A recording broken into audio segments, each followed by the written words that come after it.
The winner is Woman at War, Benedikt Erlingsson.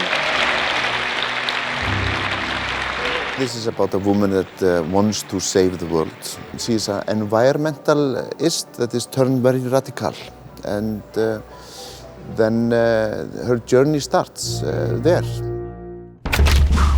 It's attacking, in fact, 2 or 3 very big concepts, both our, the climate change approaching and how ineffective and how much culture of denial there exists, how easily environmentalists can be categorized as the enemy of state.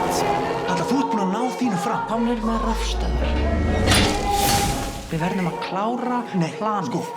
Núna ertu með athygli heimsins. Núna verður að senda frá þér yfirlýsingu. It comes into the area of also parenting and adopting a child. How do you save the world?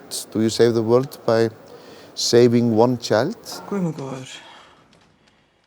Stúlka. Allavega mappan með öllum upplýsingum frá úkraínska heimilinu.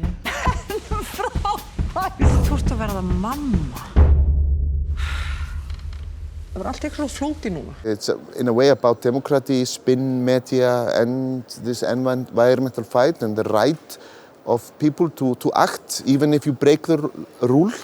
Skemmdarverk og umhverfi okkar sem valda hlýnun andrúmslofts og súrnun sjávar í raun glæpur gegn mannkyninu og öllu lífi á jörðinni. Women are constantly saving the world. They use sometimes different strategy than men. The world needs saving these days, and in the environmental battle, women are often very frontal there. It's an ecological art house action thriller with a lot of music.